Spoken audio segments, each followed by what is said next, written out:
Hey guys, Brandy here. Welcome back to Sewing Back. I'm clearly in my car. I am headed out. I have some errands I need to do today. I have the day off and I got some work I got to get done in preparation because I'm actually going to be gone this coming weekend on a ladies getaway. And so I'm trying to get some things prepared for the coming week. Plus we have a couple basketball games. I also have several things going on with work. One long day I know I'm going to have. And so I'm trying to use my time wisely today and getting some things prepped as far as meals go. But I need a few items. And we also have some really cold weather coming down to Georgia. We're not going to get, unless something has changed, we're not due to get any kind of wintry mix or anything like that, but we are due to have really cold temperatures. And some, as it comes in, the wind and wind gusts. So yesterday, John went out, we have cut some greenhouse plastic that we cover the small run on the outside for our girls to have a wind block. And and so we used that last year when we had the crazy week-long cold that came down of Christmas of 2022. That was I think we got to like zero. I think we did actually have a day or two where we were in negative numbers, which is just, this just doesn't happen here. It's very uncommon. And so we use this method to block the wind. I don't use heat lamps. I don't want to burn my chickens to death or my coop or any of that kind of stuff. It's not necessary. Honestly, your chickens will do fine in the cold. It's wind and it's the sudden temperature change. And so this will be kind of, as it comes in, it's cool, but it's not crazy cold or anything like that. So the wind with the big temperature change, that can be hard on your chickens. So giving them extra protein, giving them warm place that they can congregate and be safe. I don't want to leave my chickens locked into their coop for a couple days straight. So what we typically do is we block them off from the chicken playground, I guess that's what John calls it, the chicken playground. And we just allow them to stay in the small run in the coop area. And it has those wind blocks on it. It still has light. And that's typically been fine. Our waters typically haven't frozen there. We've been able, we do have to check them. Overnight they might freeze depending on how long, when the cold comes and how long we stay in freezing.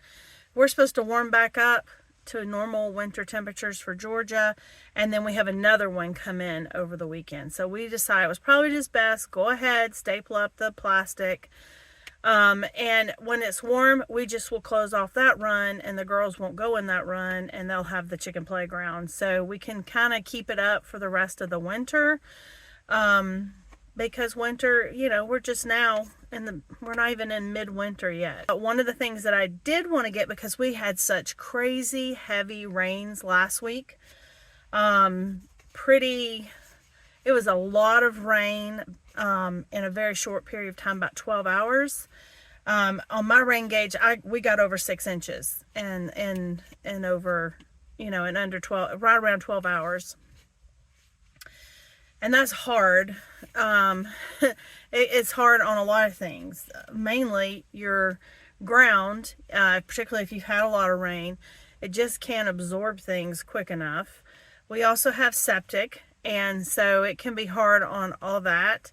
So you have to be careful if you get heavy rains like that. Like, don't go use your wash machine and all the things. You want to try to give the water table a time to allow it to dissipate and, follow the course of, whatever your property is. And so one of the problems that we have when we get that much rain is our chicken yard gets a muddy mess.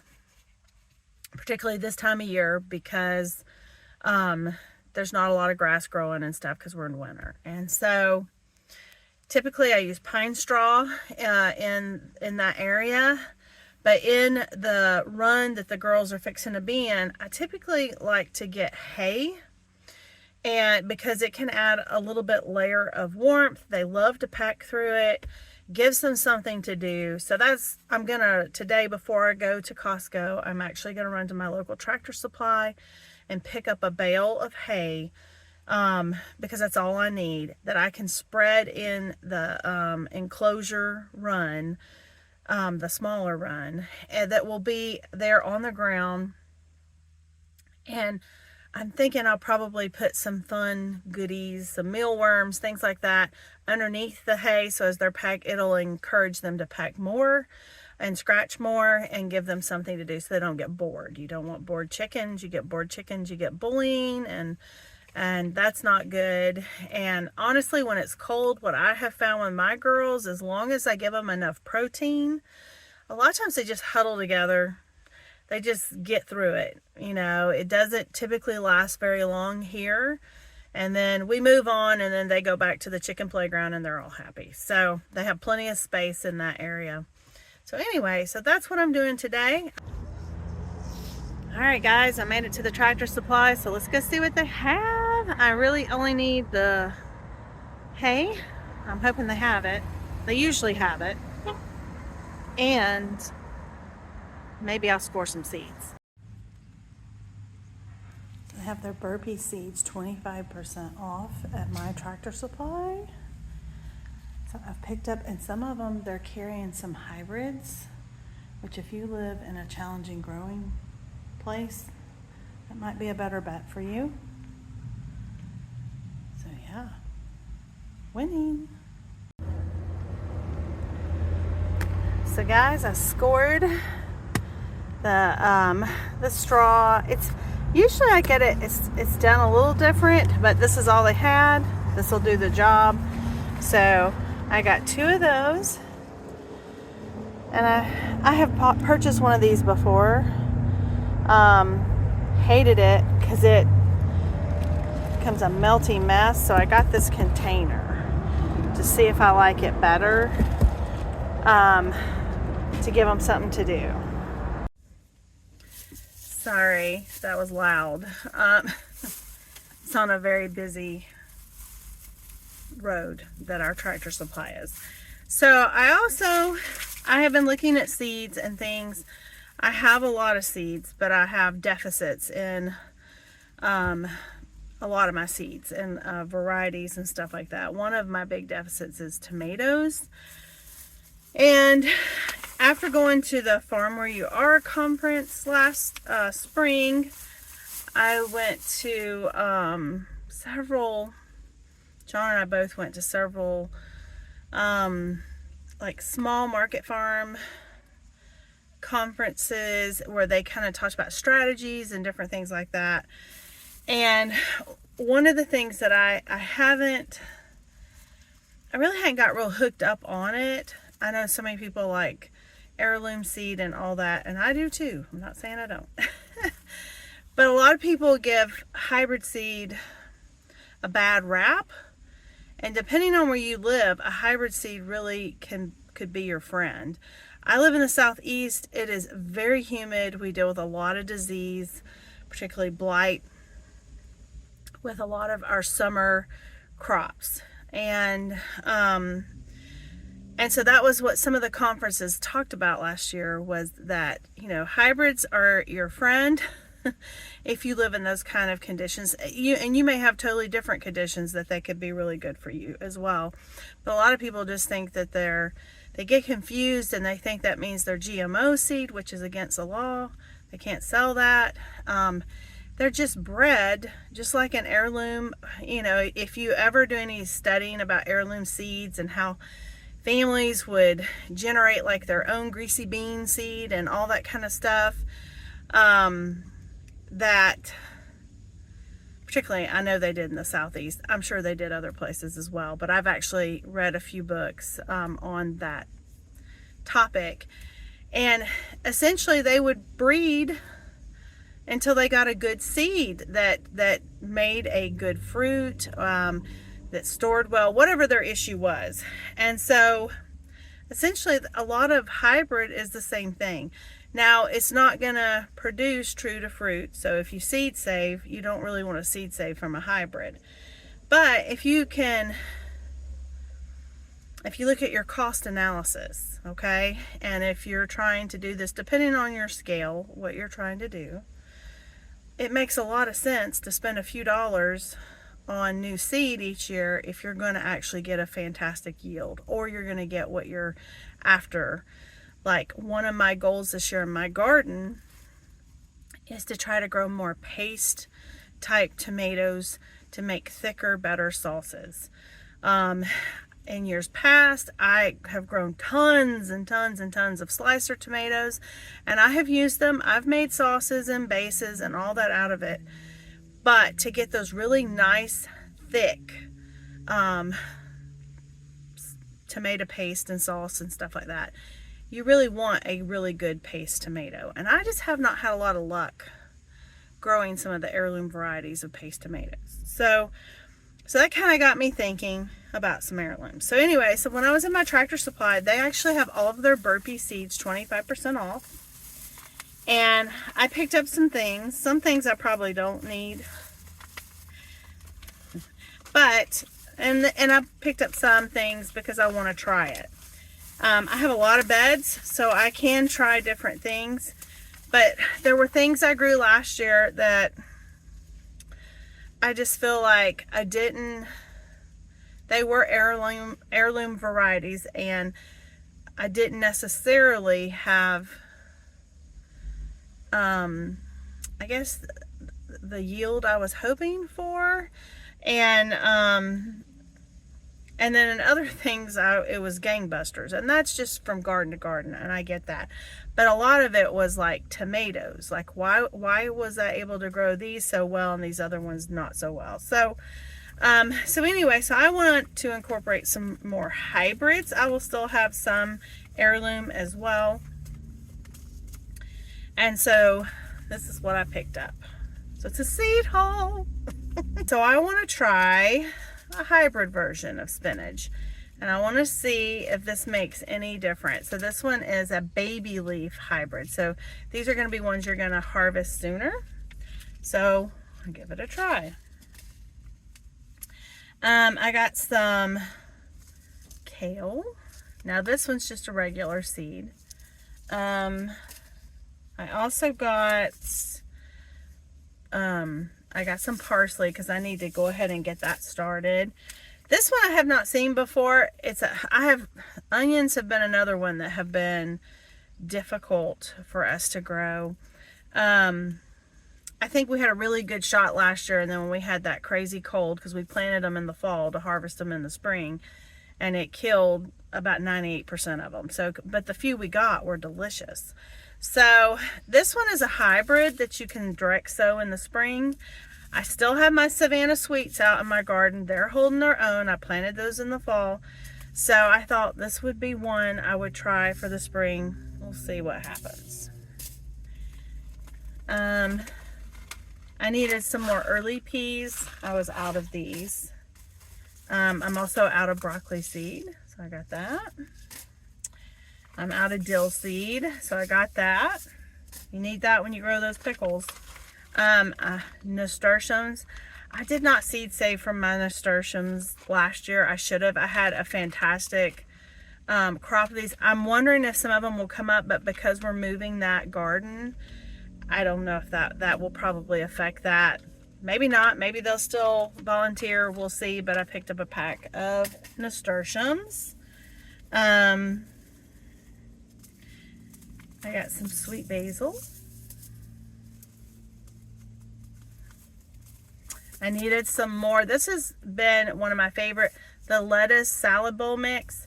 The one I've typically used, I have used this one before, and I've also used the one from M.I. Gardner, and I like both of them. I think M.I. Gardner has a little bit more, there's like a couple different varieties in his. There's some red varieties in his, so you get a mix. finally, everybody has been out of the Bright Lights Cosmos where I've been looking, so I picked up a pack. I like that one. And some, these are going to be new to me. Tinderet. These are a bush bean, and these are not supposed to have a lot of, they're supposed to be tender, yet not real stringy. And then this was a new one I got called Sweet Aroma Hybrid. So this one is, says this one is great for salsa. It is disease resistant, and it's an indeterminate. So this will grow hopefully the whole season. So this one also could be a really good one to make like pizza sauce with. I did pick up a Brandywine. This is an heirloom. And I really do like the brand. This is the Brandywine Red. I really do like the Brandywines, but they can be difficult to grow in the southeast because of all the humidity. Okay, I also got this one. This is a new hybrid, Bodacious Hybrid tomato. Says it's scrumptious and it's good on a pizza, sandwiches, burgers, and salads. It says no cracking. So indeterminate. And so I thought, let's try it. The other one I got, this one is a hybrid, and this one I thought will be interesting. This one is the Super Steak Hybrid. It says the average fruit size are 1 to 2 pounds. So this is going to be my big ones that I try to weigh. I had several last year. I think I finally did get to a 2-pounder. But I think that one, honestly, I think that tomato had a double blossom. So it was like where the two tomatoes kind of melded together. So I'm excited to give that one a try. It says they have a smooth texture, superior flavor, and they're also indeterminate. I got some cilantro, which I'll probably get started very soon. I got some Oregon sugar pod peas, so I got those. I got a second one of the Tinderet beans. I think they're going to be good. I have high hopes. And then I got this stuff called I've